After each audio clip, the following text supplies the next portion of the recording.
know that you think you're the coolest one in town, but to me you'll be much cooler when you're 6 feet on the ground. Some of us are crazy, some are smart and brave. Well, it doesn't really matter, we all end up in the grave. All my favorite people are dead. All my favorite people are dead. I say it, all my favorite people are dead. All my favorite people are dead. All my favorite people are dead. All my favorite people are dead. Well, hello, breathers, And welcome back. to another fabulous episode of All my favorite people are dead. Indeed, they are. They're dead. I mean, after this past week, You've with had a rough... dealing with living people. Living people are not always fun. Sometimes dead people are funner. Is funner a word? Probably not. I make up words. But I'm done with living people. I except hear- you. Okay, thank and you. like 5 other people, maybe. That's how I am. I'm Yeah. coffee, cats, yeah. handful Dogs. of people, dogs. People are... Sometimes I'll use the expression, it's too people-y. Oh, yeah. I cannot people today. I peopled cannot. yesterday. Yeah. So if I people too much, then I need a few days to not people. Not people. Yeah. So I hear you. yeah. People So are that's a little why much. dead people are my favorite. Because dead men tell no tales. That's right. They don't say anything. They don't bug anybody. At least they don't bug me. They don't bug me. All right, so I'm belching because of my smoothie. That's okay. You're better out than in. That's right. Better, what is it? Better an empty apartment than a rotten tenant? Yeah. Is that it? And that wasn't you.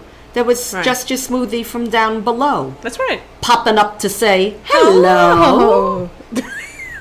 She said hello. Your kitty cat just popped up to say hello at that I exact think they moment. want your smoothie. They do want my smoothie. They look like they do. It's banana peanut butter. It's delicious. Oh, it sounds yummy. It's very good. All right. Okay, So, this week we have, oh shit, it's a modern obit. modern obit. Yeah. Unfortunately, dun dun dun, one of the greats passed this week. A great crooner. The great crooner, Tony Bennett. Unfortunately. Very sad. Anthony Dominic Benedetto, born August 3rd, 1926. We all know him as Tony Bennett. Tony. American singer, born at St. John's Hospital in Long Island City, Queens, in New York. Queens. Passed away the other day, July 21. We don't hear that. We Someone don't hear will that. get that. You don't hear that. Okay. He was the son of grocer John Benedetto. I'm not sure how you pronounce names. I'm really bad with that. And his mom, Anna, was a seamstress. Tony was an avid painter and fought for civil rights. He sold more than 50 million records worldwide, and he was 96 when he passed the other day. Yeah. 96 is good. If you It's make it to that's a good run. 96, Yeah. it's a good run. Absolutely. He had a lot of ups and downs. He started singing at an early age. He fought in the final stages of World War II as an army infantryman in the European theater. He developed his singing technique after the war with Columbia Records, had his first #1 song called Because of You. Because of you. Yeah, not me, you. Oh. Yeah, and in 1962 he recorded his signature song, I Left My Heart in San Francisco. Holy shit. Oh, she's okay. I'm okay. We are experiencing kitten I'm difficulties. sorry, your cat was losing his goddamn mind and almost knocked over the candlestick. She pulled the tablecloth. I think it got caught on one of her claws. Alrighty then. Sorry, Tony Bennett, that we were supposed to pay Alrighty then. tribute to you. And we are. And he left his heart in San Francisco. He did. He had 3 wives and 4 children. His career slowed down. He made a comeback, recording with various modern performers. Like Lady Gaga. So I have a friend that went to see him with Gaga Oh, really? a few years ago, yeah? Ah. And Gaga is just such a mensch. She love did her. a lot of his songs, and she's just respectful and kind, and they did all these duets together, and he did it with a lot of other modern performers, which really gave him a big comeback in his career. Yeah. He A whole new audience. A whole new audience was Yeah. turned on to him. You know, you got to remember, this started in his 80s. Yeah. You know, in his 80s, he's got a second act with young singers, and it's fabulous. Yeah. He was struggling with Alzheimer's for several years. In a statement this week, his family said that he kept singing to the very end, and the last song he ever sang was Because of You. Aww. So, Tony Bennett, 96. R.I.P., buddy.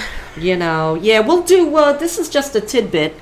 we'll do, real big obits on him eventually. Yeah, but I think so. right He now deserves one. But it's a modern day obit. It's a modern day. Oh, so, shit. Oh, shit. A modern day there you obit. go. Yeah. There you go. So, Oh, well, thank we you for love contributing. Tony. Yeah. We love Tony. Yeah, absolutely. So It's what you got today? Not Tony, not a singer. No, so not singers, not anyone from this century, actually. This is going back a little bit. We're going to be talking about, well, first, got a question for you. Oh, sure. A serious question. Okay. Do you believe in ghosts? Not sure. Not sure. Okay. I'll be honest. I That's myself have not had any experience. Okay. I have gone to places with supernatural activity, paranormal activity. Yep. I used to go out, I lived in the boroughs, so we used to go to Long Island, go to Amityville. Oh, yeah. Yeah, the house, Yeah. As a Yeah. teenager, take some beers, sit around the porch till you get thrown out, bang on the walls, make the walls bleed! Nothing. I've gone to, like you, historic Gettysburg, heard nothing. I guess I'm not a medium, I'm a small. Maybe an extra small, depending on the cut. But no, I myself have not had anything that I could say, yeah. Okay. Although I believe everybody has a soul. Yeah. I believe that, and I think I like to think it goes and to a better place. But I think there is something about residual energy in certain places, and certain people are much more sensitive than I am. And I do think sometimes people get stuck. Yeah. And they don't always travel the way they should. I don't have enough about it. It's kind of like, aliens. What about so-called mediums? Do you believe that they can believe connect? certain people have a sensitivity with things that I don't. Okay. I believe the cats do. The cats see things. When my cats, especially if there's multiple cats sitting there staring at something, I go, they see something I don't see. Okay. And it could be a shadow, but I don't know. I think people are sensitive in some ways, and more than others in certain areas. So I don't see why not. Like I said, again, like aliens, I have never seen a craft. I have never been aboard a craft. But when you watch certain channels or you hear credible people like airplane pilots or military personnel or astronauts who say, yeah, we saw something that was very different, then it makes me go, maybe there is. Again, I have no information on ghosts, Nessie, Bigfoot, ancient aliens, modern aliens. I keep my mind open until I myself experience these things. But when so many other people have these experiences, you can't cross it off. Yeah, sure. Okay, that's fair enough. I'm glad you were open-minded. I'm always open-minded. I like it. Okay. Yes. Except to people. Yeah. Except to the living. Well, speaking of living, well, now they're dead. But okay. 2 young teenagers from the middle of nowhere. I've been to nowhere. There was nothing there. Nothing there. Upstate New York, right? They managed to fool thousands of people into joining this movement known as Spiritualism. That I've heard of. And it's all because they wanted to mess with their mother. Oh, okay. Paybacks. It was one of those pranks that just was so good that eventually the prankster gets in too deep and realizes that they can't turn back. And of course, I'm speaking of the Fox sisters. So you're shaking your head. I don't know what this is. Okay, no, good. I don't know who the Foxes are. You're going to learn something new today. Okay. Margareta, also known as Maggie, and Catherine, known as Kate, started this wild ride which would last 40 years. Wait, 40? 40. They played a prank for 40 years. Pretty much. That's a long prank. And how do you have the energy? They fooled a lot. Well, eventually it wore them down. We're going to get into that. They make a lot of money. Oh, well, good for them then. Well, okay. it's not good for them. Okay. It started in 1848. They would captivate audiences all over the country and even parts of the world. They would be poked and prodded and examined and ridiculed, while at the same time they were admired, sought after by some of the leading celebrities of their time. Wow. All because of a prank. Huh. Okay. Maggie and Kate Fox lived in Hydesville, New York in the early 1800s. The town itself does not exist anymore. That's how small it was. They were daughters of John Fox and Margaret Smith Fox. Interestingly, their mother's side of the family was supposedly had members who were good at predicting the future. Right? They could see things. Right? Margaret wasn't able to see that her husband would become an alcoholic. So obviously she didn't have that talent. Their marriage would kind of go through some ups and downs, and actually they would separate temporarily in the 1830s. Now, eventually, her husband, John, found God and got back together with his wife and sobered up. So he did turn around, which is pretty good, especially way back then before AA, right? Yeah. In the 1830s, after he sobered up and they got back together, they had their last 2 children. They had already had a couple of children who were married and moved on by this point. Maggie and Kate. Now, back then, just like today, there was nothing in Hydesville. A couple of farms, a couple of houses, nothing really. They had moved from the Hudson Valley. They were originally in the Hudson Valley, and they moved out to the Finger Lakes. This is like along the Erie Canal, kind of out by Rochester. Yeah, it's a nice area. Nice, definitely beautiful farmland, God's country, as they say. I've been up there. I love it up there. Sounds pretty. Now, you can imagine when you live in a village in the middle of nowhere, though. Get bored? You get bored, especially in the dead of winter, which is exactly what happened in March of 1848. March 31st, on a dark, cold evening, the 2 girls, 14-year-old Maggie, who was born in 1833, and 11-year-old Kate, born in 1837, were laying in bed. It was a bed they shared together, because it's a small house. Their parents actually slept in the same room in a different bed.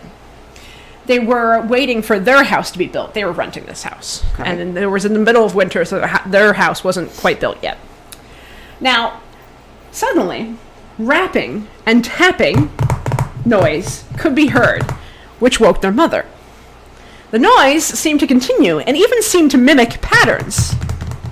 The girls began snapping their fingers, and the rapping seemed to make the same pattern and rhythms as the girls were making. Imagine that. So it freaked out their mom, who was a little bit superstitious and a little bit weak-minded, as the daughters claimed later. So Mrs. Margaret Fox, she then started asking questions to this rapping noise. Oh, right. Okay. So it's talking to it. So she would go, "How old are my daughters?" And the rapping noise would respond with the appropriate amount of taps. Look at that. To each girl's age.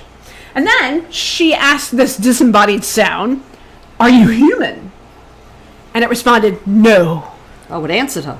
With a tap. With the tap. With a tap. They had gotten it down to a science. Oh, of course, like Morse code, tap once for yes, yeah, spell exactly. it out. Okay, before pre-Ouija board. Exactly, yes, Okay. before Ouija board. It's like tapping. Okay. So she said, "Are you a spirit?" And it responded, "Yes." Of course. What else could it be? So they actually developed a system here. Oh, I did write it down. 1 knock for no, 2 knocks for maybe or don't know, 3 knocks for yes. Stuff like that. Margaret quickly called for her husband, John Fox, who then called on the neighbors to come and listen to the sounds. How many taps for what the fuck? I think that's 2. Okay. Under don't know. Mary Redfield, a woman from a nearby farm, came over and admitted that she was curious and incredibly skeptical about what was going on here. She sounded like she was a lot smarter than Mrs. Margaret Fox was. She got there and she saw the 2 Fox sisters holding each other in bed like they were terrified at what was at the sound. Like it was really scaring them. She's like, oh, okay, all right. So they continued to ask the spirit some questions.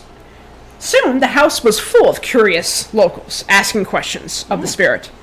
They determined, after grabbing an alphabet board, not a Ouija board, but literally a board that had the alphabet on it for learning. Purposes, right. They figured out that this was the ghost of a dead peddler who had been murdered in the house with a butcher knife 5 years before the Fox family had moved in. He claimed that his remains were buried in the cellar of the house.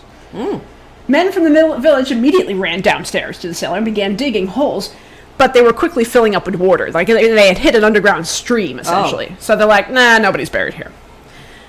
An attorney and a wannabe reporter named E.E. Lewis got out to the house rather quickly to interview as many people at the scene as he could. And he was hoping to publish what he had found, for profit, of course. Naturally. But this entire... and he did his report. I have his report here. He actually made it into a book in 1848. The title of the book, I love 19th century titles. A report of the mysterious noises heard in the house of Mr. John D. Fox in Hydesville, Arcadia, Wayne County, authenticated by the certificates and confirmed by the statements of the citizens of that place and vicinity.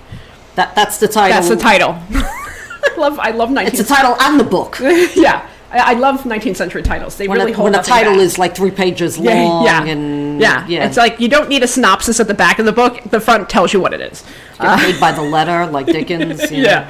Okay. It's wild. Okay, anyway, so. Meanwhile, But other people started coming out of the woodworks, and they were saying, "Oh, I rented the house before the Foxes did, and it was haunted then." So people are starting to really run with this thing, right?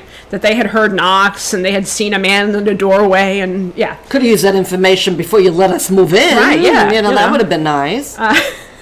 Now, word reaches the closest city of Rochester, where the eldest of the Fox daughters, Leah Fox Fish, she had been married, was living. Wait, what? Her name was Foxfish? Foxfish. Yeah, okay. That's very diverse. I'm sure she had a rough marriage with a name like that. Foxfish? She actually did.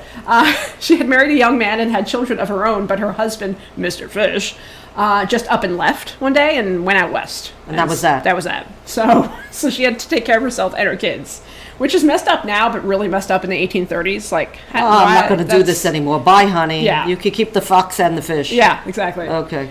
So Leah hears about what's going on in her family, and she heads to Hydesville to be there with her sisters, where she discovers that many in the town were there too, and it's getting a little fishy. There's people all over this house. Fox fishy. Yeah, fox fishy. So anyway, she decides to grab her sisters and take them back with her to Rochester in the hopes that the spirit wouldn't follow. Right? Well, as it Leaves turns, the mother? Yeah. Screw mom, I'm taking the girls. I'm taking the girls. Okay. It turns out that the knockings and rappings don't stop. The spirits continue to follow Maggie and Kate. Imagine that. And now Leah claims that she can also communicate with the dead as well. Wow. So it's a family affair, folks. Newfound talent. Yeah. She can communicate She's with like, the dead. well, my sisters can do this. I can do this. Sure. The girl's mother, Margaret, soon joins them along with a young man that had kind of been like adopted into the family. His name was Calvin Brown. And Calvin Brown kind of serves as an assistant / bodyguard for this newfound craziness. They need a bodyguard. Things get that crazy. It gets crazy. The family moves into a cozy house on Prospect Street in Rochester. Leah, Maggie, and Kate were continuing their so-called conversations with the spirits, which inspired some locals to come in and hear for themselves. One man, a congregational minister named Reverend Clark, had actually gone to a family's house, the Granger family, where the girls had been stopping by and helping them connect with their murdered daughter's spirit. Now, the Reverend visited the home in the hopes of detecting the fraud, right? So he believed what was going on there was total fakery. Crap. Yeah. He assumed there was a trick to it all. But after a couple of days of witnessing these parlor scenes, these parlor seances at the Granger family home, he couldn't find anything that could prove that they were fakes. It didn't make any sense to him. Doesn't make any sense to me. Right? So, Okay. It is important to understand how odd the times are. The Fox sisters are honing their craft in a time when you have a real mixed bag. People were dying, very young, Right. from various things, diseases like typhoid, Sure. scarlet fever, Sanitation, cholera. yeah. They died from weird accidents in factories. Fire. Yeah. Who the heck knows? Things were weird back then. People were afraid of what comes after you die. I mean, who isn't, even today? Right. Death was also handled differently at this time. Funerals were getting a lot more elaborate. The rise of rural cemeteries in the 1830s and 40s, Okay. which were meant to be bigger, prettier, fancier than other, burial church grounds and stuff like that. In fact, when the Fox family had moved to Rochester, Mr. Fox had bought a family plot right at Mount Hope Cemetery, which was a beautiful rural cemetery. I don't know if you've ever been there. It's a fabulous cemetery. Religion was weird at this time too. Some people were afraid of an angry God. Some people were afraid they were just fed up with God and turned to science for their questions and things. So the idea that perhaps we could connect with those who had passed on and learn Must have been fascinating for them at that time. Learn the secrets of the afterlife. I mean, okay. Fascinating and horrifying all at the same time. Now, the girls had been keeping in touch with this murdered peddler from Hydesville, and he mentioned that if they kept digging at that house, they would find his bones. So an investigation took place. Strangely enough, the men who went back to the cellar continued to dig through the water, and they found hair and bones. But all this seemed to get the local community angry, not happy that the girls were right. So a mob formed with the intention of doing the girls harm for talking to spirits. Oh. And bringing up murders. Oh. Like Salem? They're a witch. Burn her! Burn her! She's a witch! It was very much Like reminiscent of Salem. Yeah. That's what they do. So Leah took her sisters to their brother's house, David Fox, who lived in Hydesville. Okay. Now, when the angry mob got to David's house, luckily he had a level head, and he said, "Hey guys, let's not bicker about children. this. They're kids. She's an 11-year-old kid. What do they know?" Yeah. So the mob pulled back, and Leah was able to get the girls back to Rochester. Now, while living in Rochester, they met up with an interesting radical Quaker couple named Isaac and Amy Post. By radical, I mean they were really into abolitionism, women's rights, all the basic stuff. Ahead of their time. Yeah, they really were. Yeah. They believed that the girls were telling the truth, and they went out of their way to protect them. Okay. But they also began spreading the news of their talents and telling all their fellow Quaker friends, "You gotta sit in the parlors and listen to these seances. You can connect with the dead. It's great. Let's go do it. It's a good time, So I'll bring sandwiches. yeah, exactly. So next thing you know, the girls would have these nighttime seances in their little parlors in their house, and tons of people would come. You'd have so many people in every room just listening for those taps and raps and noises. That's what happens when you have no streaming service or cable. Yeah, and exactly. It's entertaining. There's nothing else to do. Right. So, the Fox sisters, interestingly, in the spring of 1849, during a seance, the spirits abruptly said, "The show is over. We aren't speaking anymore." So Right? So there. Now, all the Quaker folks who were around them were like, "That's it? They're not going to speak anymore?" And the girls were like, "Whoop, sorry, spirits are done."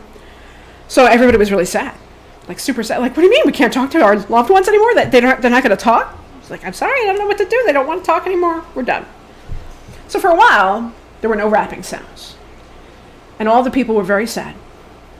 Now, until one day, a pair of gentlemen came to their home to see if the ghosts would speak to them. These men were George Willits and Elab Cabron. Both of these guys believed in what the girls were doing, but they also felt strongly that it should be kept a secret. They didn't want their talents to get out into the world. Oh, they were okay. afraid of what might happen to the girls. Yeah. But suddenly, as soon as the guys came in the house, suddenly the rapping started again. Imagine that. Huh. The And rat-tat-tapping, gently napping. Did he say nevermore? Maybe. The spirits had very specific instructions for these men. Oh.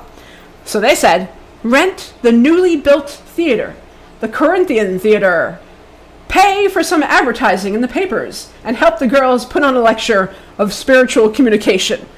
Oh, that's it? That's all? That's what we gotta do? So the spirits told them to get the girls a job. Yes, essentially. Oh. Yeah. Okay. Right? Sure. Okay. Mm-hmm. On November 14th... It's not sketchy. No, not at all. November 14th, 1849, 400 people packed into this theater in Rochester to see the girls and hear the rapping. Kate did not go. Kate's like, "I don't want to be a part of this." She didn't feel comfortable showing off her powers. Maggie and Leah were the ones on stage. Okay. They also let a group of ladies examine them before the show in a room beforehand. They took off their dresses to make sure that there were no devices under their dresses to make these sounds, right? The show went on, and this seemed to give them some credibility. But there were still plenty of people who didn't believe them. Doctors and leading officials demanded to be able to examine the girls more thoroughly. Mostly, these were just dudes who wanted to see these lovely girls naked. I'm quite sure. I have no doubt. Yeah. In 1850, a man who had become famous for his own visions and writings, a man who was born right here in our neck of the woods, Oh, yeah? whose nickname literally was the Poughkeepsie Seer, Oh, wow. became very interested in the Fox sisters. Of course, I speak of Andrew Jackson Davis. You've heard of him, yes? No, I lead a show good life. Okay. No. Andrew Jackson Davis was an American mystic from Poughkeepsie. That's why they called him the Poughkeepsie Seer. He wrote tons of books and lectures. Oh, wow. Yeah. Now, we have a lot of his books in my archive where I work. And I've tried to read these books. I literally have no idea what the fuck he's talking about. Maybe he had no idea too. I think he's pulling making it up as he goes along. And I was thinking, like, over the past few years, of like, people have actually asked me, "Can you do a program on Andrew Jackson Davis? Can you do a program on Andrew Jackson Davis?" And every time I try to go through his stuff and make sense of it, I'm like, I cannot decipher what this guy's trying to say. He's just saying a load of crap. Really, pretty much. Okay. So I'm sure there's somebody out there who is an Andrew Jackson Davis expert who knows what messages he was trying to get across, but it's not me, and it never will be. Was he like the girls? Like you would ask him questions? Yeah, he was a mystic. He was a seer. He could see visions and things and planets. I don't know. So, yeah. But he made all that crap up. I don't know. Maybe. Did he possibly. like say anything like, Pluto's not really a planet, you know, it's a Well, no, planet. he was talking You know, about planets that hadn't been discovered yet.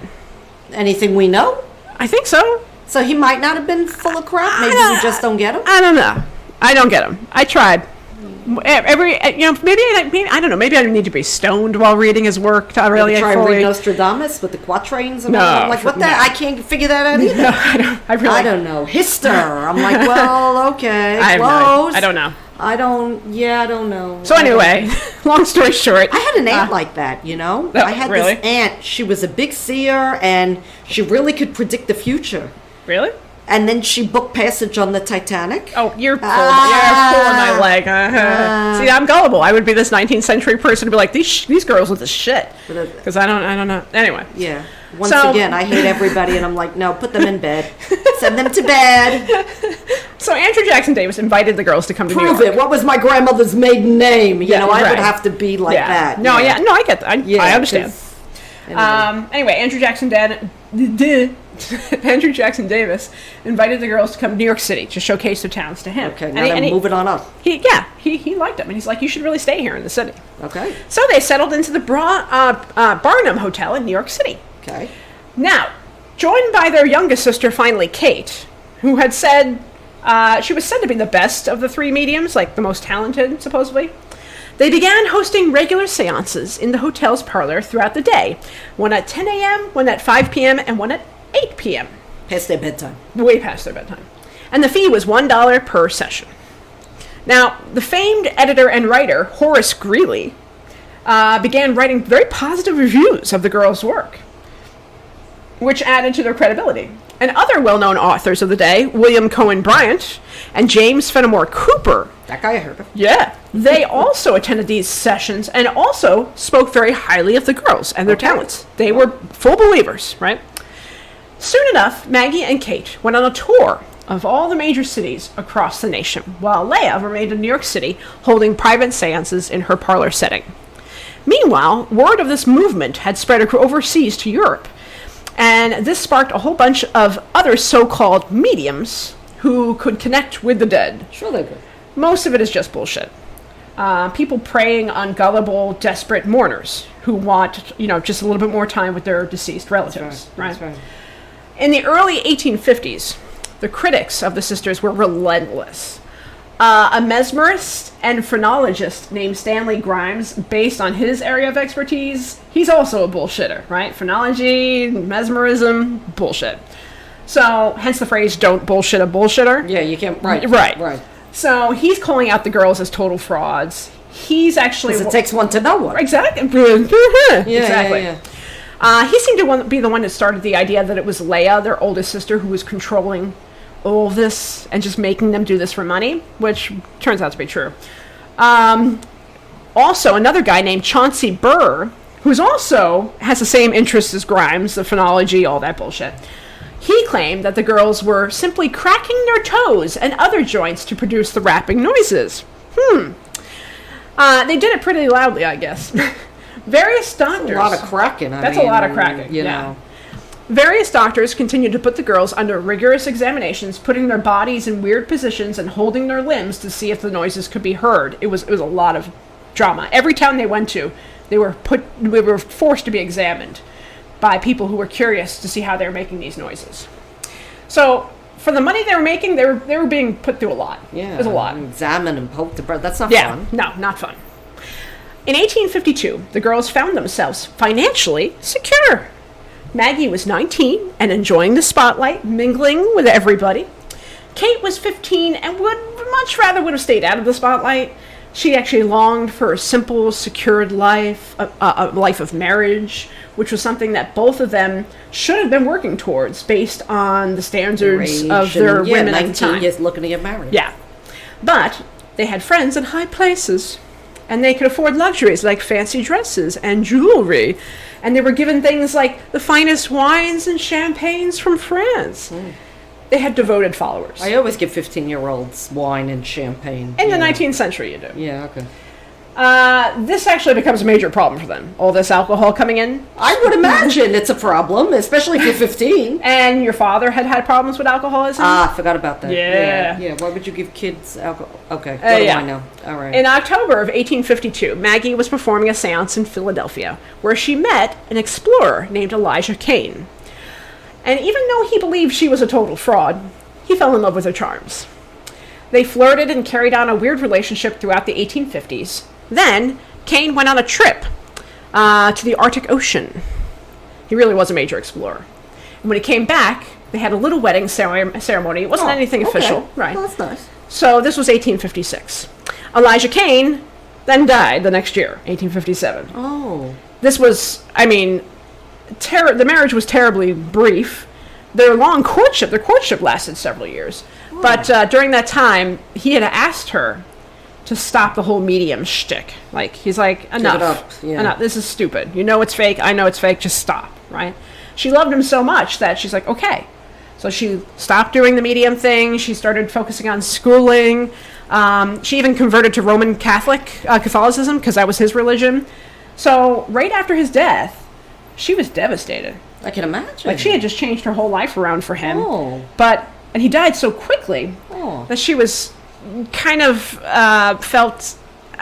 she started hitting the bottle pretty hard. Oh. Yeah.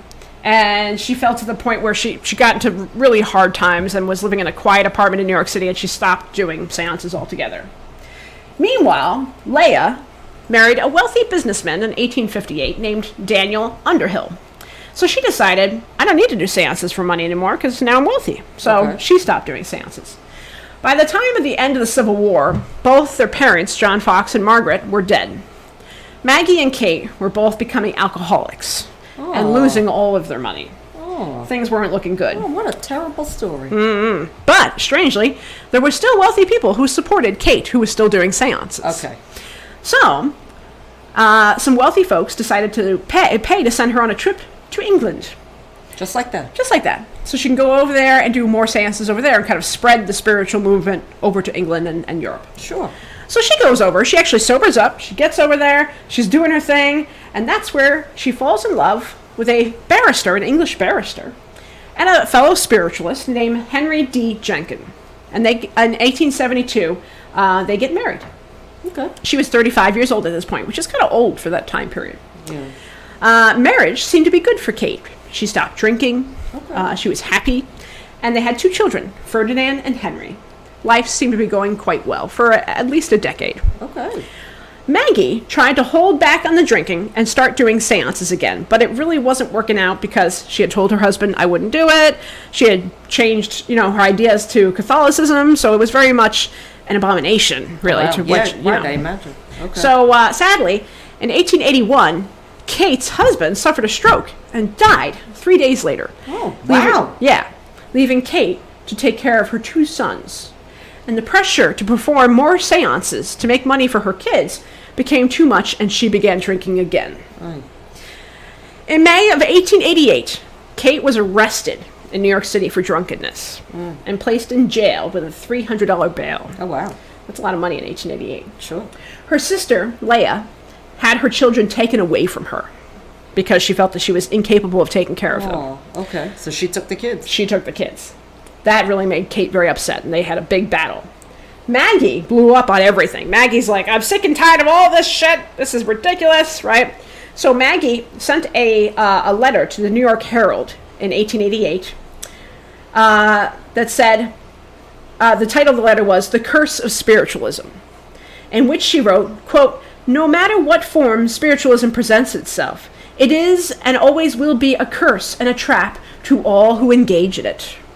That's kind of rough. Yeah, Well, in the fall of 1888, both Kate and Maggie decided they wanted to bring both their older sister Leah and the spiritual movement down by presenting a lecture in which they would reveal just how they did their little tricks. On October 21st, in a packed hall at the Academy of Music in New York City, Maggie got up on stage and told the truth. at least her version of the truth, as her sister Kate sat in the audience, nodding approvingly. The sisters hoped that this would be the death blow to the spiritualism movement. She removed her shoe on the stage, and with the help of doctors showed how she could crack her big toe and make those rapping noises. She's cracking her big toes, yeah. How much can you crack like that? Apparently a lot. I mean, doesn't that cause, like, arthritis later on? I don't know. I mean... That's a lot. So and for that noise to kind of ricochet across the big, stage. So she could just crack her toes at random like that multiple times. And make it seem like she's a spirit rapping. Communicating. Yeah. Ow. Yeah. I'm like, that's disgusting. I crack my knuckles occasionally, but, once here, once there. Gee. Alrighty then. So, sadly, it kind of worked against the girls. Most spiritualists had been so deeply ingrained in this movement by this point, it had been 40 years, that they simply said that the alcoholism had weakened her mind and had led her to make these claims. So even when she confesses, they don't believe her. They're like, no, she's not telling the truth. They mostly ignored the confession. They said Maggie was paid $1,500 for this latest show, so they blew it off as she needed money because of her alcoholism and her falling on hard times. So in other words, she needed the money, and that's why she said the things she said. So even when she comes clean, no one believes her. Nobody believed her, yeah. It's wild, okay. Right? So that was it. So they were fakes, and she was a toe joint cracker. In fact, it seems that she would later recant her own confession. Oh, okay. About a year or so later, and then went back to doing seances by 1890. But by that point, nobody wanted to pay her big bucks anymore, and nobody. So was she or wasn't she? That's the question. I'm a fake. No, I'm not. Uh-huh. What does your research tell you? I don't know. I don't know. I mean, that's kind of hard to do. I mean, she demonstrated it though. Yeah, she did. Oh, listen to this. Yeah. See, I can crack my toes. Yeah. I mean, again, I've been a knuckle cracker, but not like that. I mean, I can, wait. Oh, hey. Is that pretty good? That's really good, but I can see that you're doing it. Right, but I have to, and I can't do it again. I'll have to wait before I do that. I cannot do it, so, yes, folks, that's me cracking my knuckles. Not my toes. I don't think I can. Wait, I think I heard something. Or was that your knee? That was, my knee pops. Mine too. It's okay. Yeah, so I don't know. I mean, and she was young. I mean, that usually comes with age. Right. I think I'm starting to sound like a glow stick at this point. Especially when I'm in yoga. I just picture a glow stick with my face on with it, lipstick and stiletto. Yeah, I'm sorry. That's funny. I don't know. I don't glow. Yeah, maybe I do. But, I don't know. But then again, that's an age thing. Yeah. Well, so Leah, the eldest sister, she died in 1890 at the age of 77, and like I said, she had married well, so she was okay. Maggie and Kate both fell hard to alcohol again. Kate died first in 1891 in New York City at the age of 55. Young. And Maggie less than a year later in 1893 at the age of 59. They're both buried at Cypress Hills Cemetery in Brooklyn. That's terrible. Yeah, I know. The moral of the story is... Don't crack your toes. Don't crack your toes. Apparently dead men do tell tales when you crack your knuckles. It's wild, right? Yeah, I don't know. I mean, when people come in and go and listen, I need you to talk to my Aunt Fanny and crack once for yes, two for no. I don't know how that works. People go to great lengths to deceive other people. Right. So I don't know, especially back then. Okay. I don't know. Alrighty. Well, you decide, breathers. Yeah, what do you guys think? You decide if these girls had the gift or they were just BS. BS. I don't know. I think the people in the 19th century were bored. They were gullible. Right. They were searching for hope in weird ways. They didn't know any better. There's a lot of fear and superstition. I don't think they knew any better. Right. Hence their mother, who started it all. She was afraid. Yeah. She was superstitious of these noises. The girls are just sitting there cracking their toes and their knuckles, and mom freaks out. Yeah. And they never told her? No. That's nice. Yeah. And they made a couple of bucks on it. They made some money. They were doing well for themselves. But look at the price they paid. I know. Everything's got a price. Yeah. So, well... Sad Fox story. Girls. Yeah. Sad Fox Girls. All right. Well, there you go, there folks. you have it. Another fabulous episode of All My Favorite People Are Dead. See ya, breathers. Bye.